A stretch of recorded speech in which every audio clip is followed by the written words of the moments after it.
সারাদিন জার্নি করে এসে বালির সেমনিয়াক শহরটিতে পৌঁছাতে অনেক রাত হয়ে গিয়েছিল। রাত বাজে প্রায় 10টা। তাই কোনো মতে আমরা হোটেলের চেক ইন শেষ করে তাড়াহুড়া করে খাবার খুঁজতে বের হয়ে পড়লাম। হোটেলের কাছে সবচেয়ে বড় যে সুপার মার্কেট, যেটার নাম পেপিতো, আমরা সেটাতে ঢুকে পড়লাম, যেহেতু অনেক রেস্টুরেন্ট আশেপাশে বন্ধ হয়ে গিয়েছিল। সুপার মার্কেটটা বেশ বড় এবং অনেক সুন্দর, বাট পুরোটা ঘুরে দেখার আগে কিছু খেয়ে নিতে চাচ্ছিলাম। কয়টা পর্যন্ত খোলা থাকে জানি না, বাট পরের বার রাত 12:30 পর্যন্ত খোলা পেয়েছিলাম। লাকিলি খাবার অ্যাভেলেবল ছিল, বাট ম্যাক্সিমামই ছিল ফ্রোজেন ফুডস। আমরা খুঁজছিলাম রাইস জাতীয় কোনো আইটেম, বাট ওরকম কোনো কিছুই চোখে পড়ছিল না। ম্যাক্সিমামই দেখছিলাম স্যান্ডউইচ জাতীয় খাবার। নর্মালি স্যান্ডউইচ খেতে আমার খারাপ লাগে না, তবে লম্বা জার্নি করে এসে আসলে স্যান্ডউইচ পোষায় না। শেষমেশ আরেকটা সেকশনে গিয়ে ভালো কিছু চোখে পড়ল। এই সেকশনের খাবারগুলো ম্যাক্সিমাম ফ্রোজেন, কিন্তু গরম করার ব্যবস্থা রয়েছে। ওদের চিকেনগুলো দেখতে বেশ ভালোই লাগছিল, তাই ভাবলাম যে কোনো একটা অবশ্যই ট্রাই করতে হবে। অনেক ভ্যারাইটি অফ খাবার খুবই সুন্দর করে সাজিয়ে রেখেছিল, আর প্রাইসগুলোও বেশ রিজনেবল মনে হয়েছে আমার কাছে।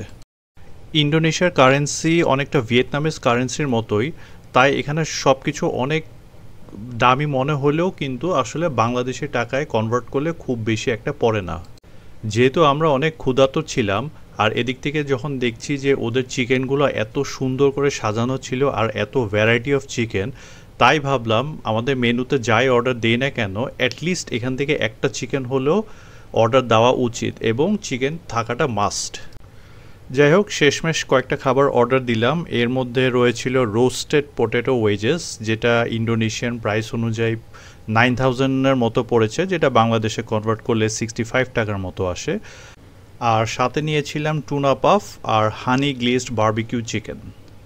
পটেটো ওয়েজেসগুলো খেতে একদমই ভালো না, আর চিকেনটা দেখে যতটা ভালো লেগেছিল আসলে খাওয়ার পর খুবই ডিসঅ্যাপয়েন্টেড হয়ে গেছিলাম। একেবারেই ঠান্ডা, তাই আমি এটাকে আবার গরম করতে নিয়ে গেলাম। আর লাস্টে ট্রাই করলাম ওদের টুনা পাফ, যেটা নিয়ে আমার খুব বেশি একটা আশা ভরসা ছিল না, বাট খাওয়ার পর দেখলাম সারপ্রাইজিংলি এটাই সবচেয়ে বেস্ট আইটেম ছিল আজকের মেনুতে। এটার প্রাইস পড়েছিল ইন্দোনেশিয়ান রুপিতে অ্যারাউন্ড 45,000, আর যদি বাংলাদেশি টাকায় কনভার্ট করি তাহলে অ্যারাউন্ড 325 টাকার মতো আসে। খাবারটা আনবক্স করার পর বেশ সুন্দর লাগছিল দেখতে, কেমন জানি একটা গ্লেজ দিচ্ছিল, মনে হচ্ছিল উপরে বাটার জাতীয় কোনো কিছু হয়তো মিক্সড করা।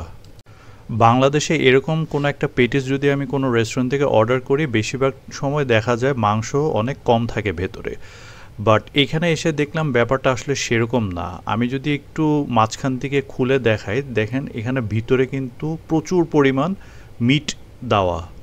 এটা খেয়ে আমার এতটাই ভালো লেগেছে যে আমি ঠিক করেছি সেমনিয়াক শহরে যে কয়দিনই থাকি না কেন, প্রত্যেক দিন রাতে এসে আমাকে এটা অর্ডার দিতেই হবে। এটার ভিতরে মাংসর পরিমাণ দেখে I am more than satisfied. যেহেতু পটেটো ওয়েজেস ভালো লাগে নাই, তাই ফ্রাইজ অর্ডার দিলাম, উইচ ওয়াজ ইকুয়ালি ডিসঅ্যাপয়েন্টিং। আর লাস্টলি শেষ করলাম চকলেট মিল্ক দিয়ে। যেহেতু চকলেট আমার খুব ফেভারিট, সো এটার প্রতি আমি এমনিতেই বায়াস থাকবো, এটাই স্বাভাবিক। খাবার দাবার যেহেতু শেষ, সো এবার চলুন মলটা একটু ঘুরে দেখি।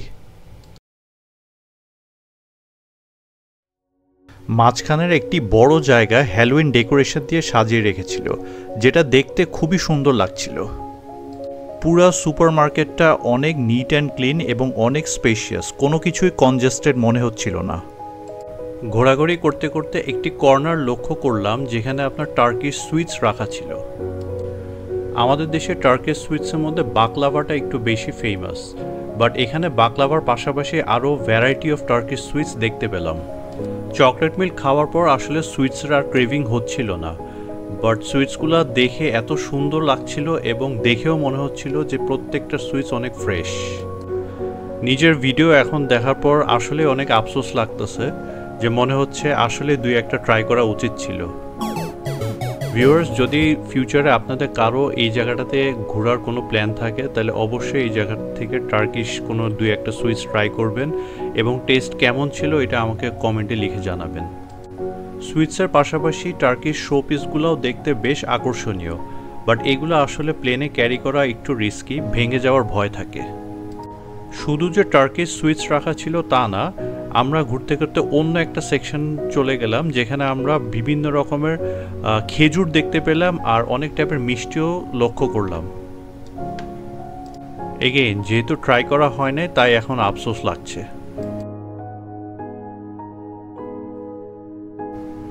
সুপার স্টোরে সবচেয়ে সুন্দর লেগেছিল আমার ওদের ফ্রুট সাজানোটা দেখে। প্রত্যেকটা ফল এত সুন্দর করে প্যাকিং করা এবং কোথাও কোনো দাগও চোখে পড়ছে না, প্রত্যেকটা দেখে মনে হচ্ছে সবগুলো একদম ফ্রেশ। যারা নর্মালি ফল খেতে পছন্দ করে না, আমি শিওর তারা ওইখানে আসলে ফল না কিনে থাকতে পারবে না। দেখেন প্রত্যেকটা ফল, আনারস বলি বা কলা বলি, যেটাই বলি না কেন, এত সুন্দর করে প্যাকেট করা এবং প্রত্যেকটা এত কালারফুল যে আমার মনে হয় যে কেনার সময় আসলে ঘুরায় ঘুরায় দেখাও লাগবে না যে ফল ভালো আছে নাকি কোনো দিক থেকে পচে গেছে না কিছু। আমার মনে হয় না এখানে কোনো পচা ফলও পাওয়া যাবে। জাস্ট দেখেই মানে লোভ লাগছিল যে কিছু হলেও অ্যাটলিস্ট দুই একটা কিনি। যদি বালিতে থাকার সুযোগ পেতাম আজীবনের জন্য, তাহলে আমার মনে হয় আমি জাঙ্ক ফুডস বাদ দিয়ে শুধু ফ্রুটসের উপরেই থাকতাম। সারপ্রাইজিংলি ওদের 12 মাসের প্রত্যেকটা সিজনে ফ্রুটসই অ্যাভেলেবেল। এইসব বাইরের ফ্রুটস আমাদের দেশেও পাওয়া যায়, বাট তখন আসলে দাম অনেক বেশি পড়ে যায়।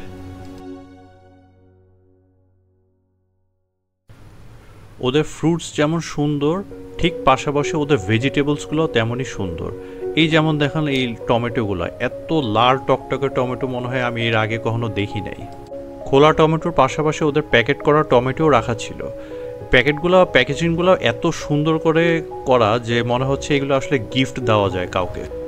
ওদের অন্যান্য ভেজিটেবলগুলো অনেক ফ্রেশ এবং অনেক নাইসলি প্যাকেট করা।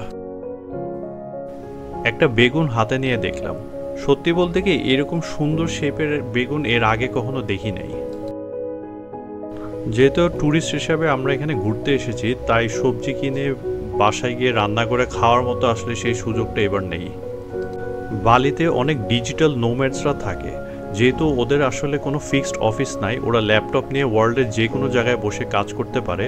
তাই দেখবেন যে ম্যাক্সিমাম ডিজিটাল নোম্যাডসরা বালিতে এসে ফ্রিল্যান্সিংয়ের কাজগুলো করে। ম্যাক্সিমাম ডিজিটাল নোম্যাডসরা গ্রুপ হিসাবে একটা রিসর্ট ভাড়া নেয় এবং মাসের পর মাস ওই রিসর্টগুলোতে স্টে করে। ওরা কাজ এবং ভ্যাকেশন দুইটাই একই সাথে এনজয় করে। আমারও যদি এরকম ডিজিটাল নোম্যাডদের মতো কোনো একটা সুযোগ থাকতো, তাহলে আমিও হয়তো লাকি হতাম এখান থেকে শপিং করার জন্য। কিন্তু কি আর করার, এরকম সুযোগ আপাতত এই মুহূর্তে আমার নাই। মিষ্টি আলু নাকি স্বাস্থ্যের জন্য অনেক ভালো। এরকম সুন্দর মিষ্টি আলু পেলে আমার প্রতিদিন খেতে কোনো আপত্তি থাকতো না। ওদের ডেইরি সেকশনগুলোতে ডিমগুলো অনেক সুন্দর করে রাখা ছিল। ডিমগুলো কি সবই একই নাকি এক একটার মধ্যে ভ্যারাইটি আছে, এটা আসলে চেক করে দেখা হয় নাই। সব ধরনের ডেইরি প্রোডাক্টস অ্যাভেলেবল এবং বিভিন্ন দেশের বিভিন্ন ব্র্যান্ডও এখানে অ্যাভেলেবল। সো যারা ডেইরি প্রোডাক্টস খেতে পছন্দ করেন, স্পেশালি ইয়োগার্টস অথবা মিল্ক জাতীয় কোনো খাবার, so this place is a heaven for you. So viewers, এই ছিল আমাদের ফার্স্ট নাইট অ্যাট বালি। আপনাদের সুপারমার্কেটে ভিডিওটা যদি ভালো লেগে থাকে তাহলে অবশ্যই লাইক অ্যান্ড কমেন্টে লিখে জানাবেন। Thank you.